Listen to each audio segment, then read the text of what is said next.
Hello viewers, my name is Damilare. In this lesson, we'll be looking at the topic classification of living things, or we call it classification of living organisms. Now, when we say classification, what does that mean? It means grouping organisms into different classes. And what is the essence of this? Because there are too many organisms, like many animals, many plants. So because of this, we have to group them. So and the first person that did the grouping, his name is Carolus Linnaeus. Carolus Linnaeus. How did they classify organisms? He used hierarchy, that means level from one level to another. Now, let's look at the levels or the hierarchies he used to classify them. He classified organisms based on the kingdom, the phylum, the class, the order, the family, the genus, and the species. If you want to remember, you can just say king, this K, pharaoh for the P, called C, Olu, that's O, F for, then G and S, good soup, meaning king, pharaoh called Olu for good soup. Kingdom, phylum, class, order, family, genus, species. So this was how Carolus Linnaeus classified organisms based on their hierarchy, meaning that kingdom is the highest hierarchy, while species is the lowest hierarchy. And this species, they have many similarities. So many similarities that they can breed themselves. They can breed themselves. So let's now start from the kingdom. There are different kingdoms. We have the kingdom Monera, kingdom Protista, kingdom Fungi, kingdom Plantae, and kingdom Animalia. So looking at each of these kingdoms, we'll be taking them one after the other. That's after the explanations I'll be giving here. So, but before we do that, so let me say some things about phylum. Since we have known that we have 5 kingdoms, just like the way we have the 7 continents. So these are 5 kingdoms. So under the 5 kingdoms, we now have different phylums again. Like phylum in animal, it can be vertebrates or invertebrates. That means those kingdom, for example, now if we pick animal kingdom, that animal kingdom can fall under vertebrate group or invertebrate group or phylum. So they can also call the vertebrate chordata, that's the chordates. So Chordate. So those organisms that have backbone, or you call it notochords, so they call them chordata or chordates. So meaning they can be vertebrates or invertebrates, that's their phylum. So like the animals that are vertebrates or invertebrates.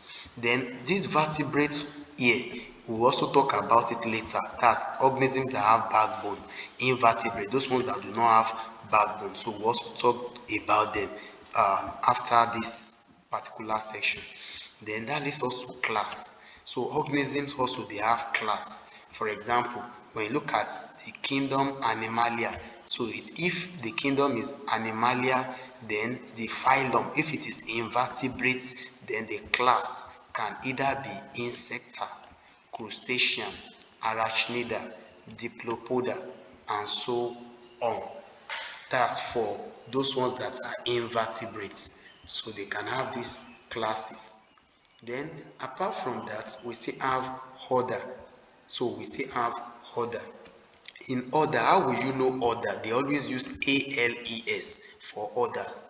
So for example, you can hear gramineals. So talking about these grasses or maybe your grains. So you see ales for order. Then when it comes to family, you can be hearing ide, like Hominidae or eke. So like we have Graminaceae. So some call it Graminaceae. So Papilionaceae. Moringese. So you just be seeing this spelling at the end to know that that is family. So they use ese or ide.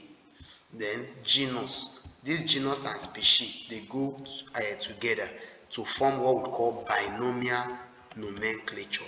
Bi means two, meaning that you giving a name, they call that name scientific name. So where the first name is the genus, second name is the species.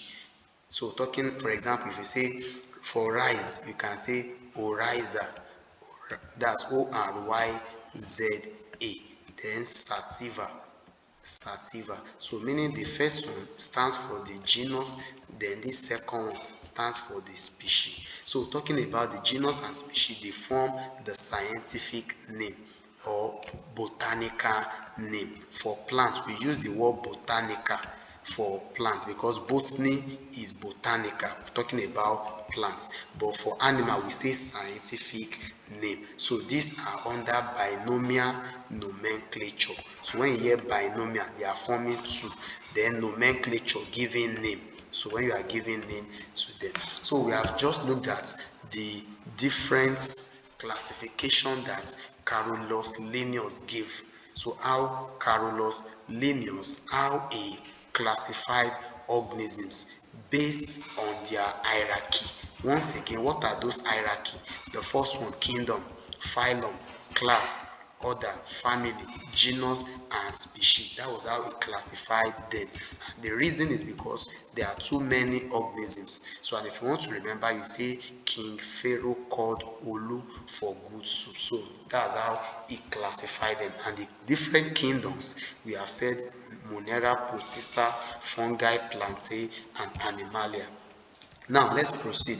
So for Monera, what can we say about Monera? So example of Monera, that's bacteria. Even from the sound, bacteria, Monera. So these organisms are prokaryotic. I will explain later.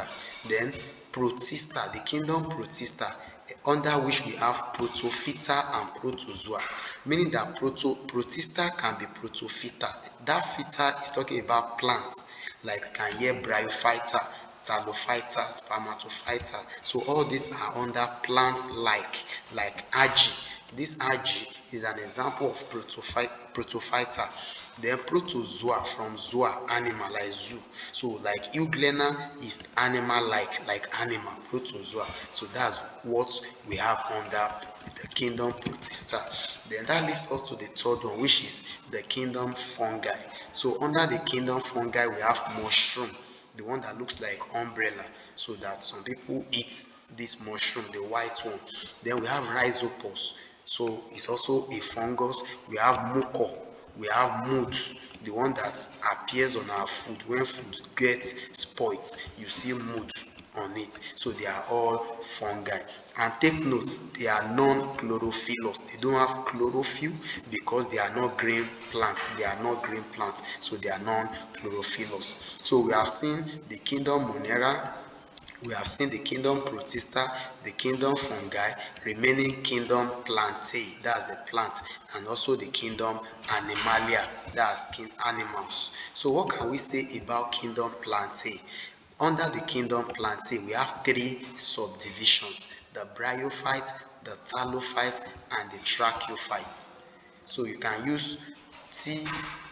Take note, this should come first before this bryophyte, meaning that the talophyta should come before bryophyta, and the last one will now be tracheophyta. So you can say TBT. The T is the talophyta, the B is the bryophyta, and the T is tracheophyta. You can use the name of a person, Tabitha. So remember Tabitha in the Bible. So T talophyta, B bryophyta, T tracheophyta. Now we start with the talophyta. This talophyta example, we have Spirogyra, we have algae, and we have mucor. How will you remember the examples of this talophyta? Just say Sam, S-A-M, like Samuel, Sam. So meaning Spirogyra, algae, and the mucor. They are examples of talophyta. Then the second one, which is bryophyta, like I said, this one's supposed to be in the middle here. So bryophyta, so examples, we have liverwort and Moses. If you want to remember, just take the B of the bryophyta, the L of the liverwort, and the M of the Moses. So you turn it to blame, as if they are blaming someone. Meaning bryophyta examples, we have liverwort and Moses. Then the last one, tracheophyta. For tracheophyta, Under it we have pteridophytes and spermatophytes. Pteridophytes, and so taking letter P and S, just like PlayStation. Pteridophytes, spermatophytes. So all these are under the kingdom Plantae. So an example of this pteridophyte is fern, just like amphan. So fern. But for spermatophyta, we can still divide spermatophyta into two, the angiosperm and the gymnosperm. Just like gas, you say the G for gymnosperm, A for angiosperm, which and the two of them are from S, spermatophyta, gas. So once remember G, gymnosperm, A, angiosperm, S, spermatophyta. So meaning that gymnosperm and angiosperm, they are under spermatophyta. Now this angiosperm, what can we say about angiosperm? So they are flowering plants, but gymnosperm, they are non-flowering plants. The angiosperm, they are flowering plants, their seeds are enclosed, they are covered, but gymnosperm, their own seed is naked. Then the same angiosperm again, they are deciduous, meaning that they used to shed their leaves normally fall down, but for gymnosperm, their own leaves doesn't fall easily, so they are evergreen. So that is the summary of what we have here. So let me stop the video here for today. So for our next class, we will continue with Animalia. So thank you for listening. Once again, we have just looked at the classification of living organisms. And I still remain Damilari by name. Thank you very much.